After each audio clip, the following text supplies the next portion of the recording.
No próximo bloco, vamos continuar conversando com a doutora Magali Oliveira. Curta os nossos vídeos no YouTube, siga-nos no nosso Instagram e inscreva-se no nosso canal. Hoje, com a honra e o prazer de estar mais uma vez com a doutora Magali Oliveira, psicóloga, que tem o seu consultório na Psicomédia Odonto Clinical, Avenida Genebra, número 2, no Campos Elíseos. Então, telefone 99408-9151. Ligue e marque a sua hora, marque a sua consulta, porque profissionalismo não vai faltar. E além das opções, você tem em um só lugar várias clínicas, né, doutora?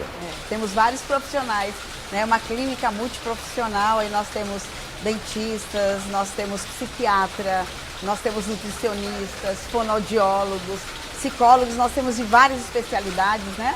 Para idosos, para criança, psicólogos especialistas para trabalhar com a questão do autismo, enfim. Aí, né? Doutor, então, vamos voltar ao nosso tema que a gente abriu no bloco passado, mas resolvemos deixar para esse bloco. A questão da pandemia. Quando nós falamos da pandemia, e daí assim, a gente falou no bloco anterior sobre saúde mental, né, sobre a depressão. E quando a gente vem para a pandemia, a gente entende que a saúde mental ela teve um marco. A pandemia foi um marco na saúde mental de todos nós. Aliás, foi um marco na nossa vida, né, mas em especial na saúde mental. Porque durante a pandemia, todos nós fomos impactados. Durante a pandemia, todos nós fomos para o isolamento social. Mas também durante a pandemia, muitos adoeceram. Não foram todos que adoeceram, mas muitas pessoas adoeceram. E a depressão foi uma das doenças, uma das patologias que também mais afetou essas pessoas. Quando nós falamos na pandemia, nós não podemos deixar de ver um marco que marcou a história de vida de inúmeras pessoas, que foi a questão da morte, da perda dos entes queridos. E aí nós tivemos algo fundamental nessa época. Porque nós não tínhamos como ter o ritual de despedida, né? Para que serve o ritual de despedida? O ritual de despedida serve como um marco de que até aqui nós seguimos juntos, daqui para frente você vai e eu fico. Então a nossa história vai ter um outro significado. Eu vou precisar reorganizar a minha vida. Se eu sou viúva ou sou viúvo, tem que reorganizar a vida com os filhos, tem que reorganizar a vida no trabalho. Então o ritual, sabe, o velório, que as pessoas costumam dizer que é esse ritual que nós fazemos de despedida, ele serve também para eu chorar a minha dor, que estou perdendo meu ente querido. Na pandemia, nos foi roubado isso. Então, além da dor da perda, que para muitas pessoas já desencadeia algum processo de saúde mental, tinha a pandemia que impedia essa despedida. Então, quando a pandemia chega, ela marca esses processos. E uma coisa importante, Edson, é que a pandemia diminuiu, ela continua, ela ainda mata, né? Claro que bem menos que antes, mas ela ainda está presente. Porém, os efeitos da saúde mental no pós-pandemia têm cada dia mais. Eu não vou dizer para você que está aumentando, eu vou dizer para você que as pessoas estão se identificando, as pessoas estão se vendo nesse sofrimento e procurando ajuda. Doutora, nós percebemos nesse decorrer de tempo que a pandemia ela fez literalmente as pessoas se voltarem para o seu seio familiar. E isso trouxe alguns conflitos também. Tipo, a mulher começou a ver os defeitos no homem que ela não via antes, porque ele saía para trabalhar e quando ele voltava, a história era de love, era de amor, era de coisa. A recíproca também era verdadeira, o homem sai para trabalhar, então quando ele volta, ele quer encontrar a mulher cheirosinha, bem vestida, toda arrumadinha. Por quê? Para um relacionamento mais íntimo. Então a gente observou muito isso. E dentro do consultório, quais foram os mais afetados? Foram os homens ou as mulheres?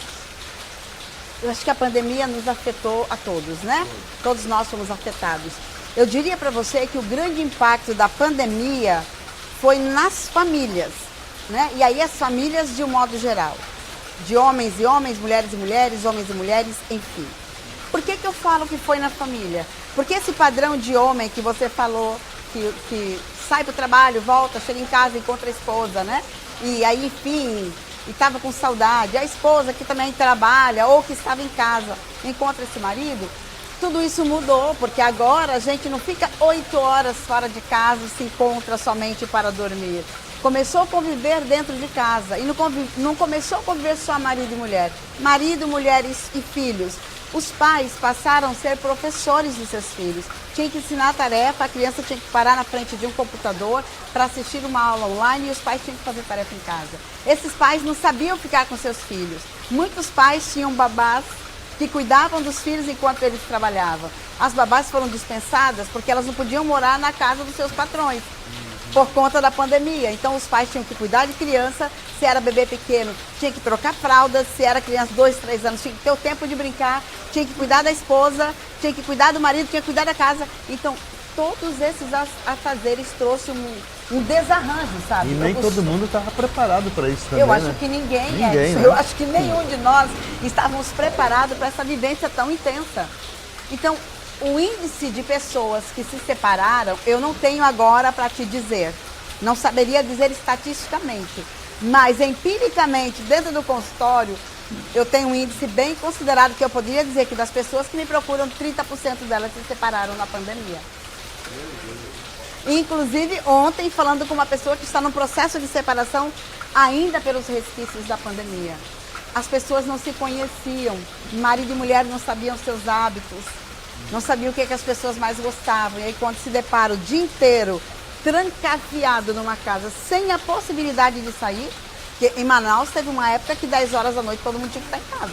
Nós tivemos toque de recolher aqui, imagina. Indiretamente, sim, né? Então aí assim, você ali com uma esposa, 3 filhos pequenos e tendo que trabalhar, tá? Porque o seu consultório, ou melhor, o seu escritório era o mesmo computador que era a escola do seu filho, porque você também não tinha uma estrutura dentro de casa com computadores para essas crianças. Doutora, e aí, e como ficou e como está a situação dessa área de comportamento dentro da pandemia? Porque se nós não estamos tendo estrutura mental para gerir um relacionamento e fazer com que ele se torne o mais agradável possível, eu imagino a criação dos filhos, a criação dos netos, aquela família que ainda depende dos avós para tomar conta dos netos e onde os pais trabalham. O que a senhora recomendaria para essas pessoas que ainda estão nesse processo? A pandemia, ela trouxe uma sensação de prisão. Então, essa sensação de prisão, eu tive isso relato de várias pessoas, fazia com que as pessoas ficassem agoniadas, elas ficavam angustiadas, ficavam desesperadas, querendo sair para algum lugar sem poder sair. Então, essa sensação gerava um nível de estresse altíssimo que atrapalhava essas relações interfamiliares.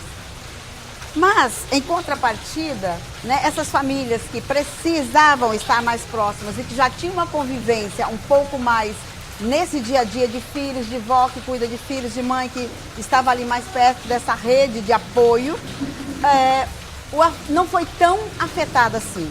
Hoje, o que é que nós vemos hoje? Essas pessoas têm a sensação de liberdade. Eu posso ir, eu posso vir, eu posso estar na minha casa. Então, o bem-estar emocional é muito maior do que quando elas estavam confinadas em casa. Hoje eu vi uma pessoa com depressão dizendo para mim assim: doutora, quando era a pandemia, eu me sentia caminhando com todas as pessoas, porque todo mundo ia muito devagar. Hoje, parece que abriram todas as portas. Todo mundo sai correndo, cada um querendo conquistar aquilo que deseja. E aí eu perdi o timing. Eu não consigo caminhar com essas pessoas. E aí eu me sinto preso, me sinto amarrado. Então a pandemia, para as pessoas que estavam com depressão, ainda trouxe um certo conforto emocional, porque assim, está todo mundo quase igual a mim, né? Nós estamos agora muito diferentes das pessoas que estão mais identificadas. Bom, lembro a vocês que a doutora Magali Oliveira, psicóloga, tem o seu consultório na Psicomed Odonto Clinical, Avenida Genebra, número 2, no Campos Elísio, telefone 99408-9151, linha direta com a doutora Magali Oliveira. Também agradecemos a presença do senhor Efraim Oliveira, que hoje abrilhanta aqui o nosso jantar, onde vamos saborear uma costela de chão fantástica. Uau! Doutora, então vamos fazer mais um intervalo comercial e voltamos a falar num outro assunto muito impactante também, que é a AIDS. Voltamos já.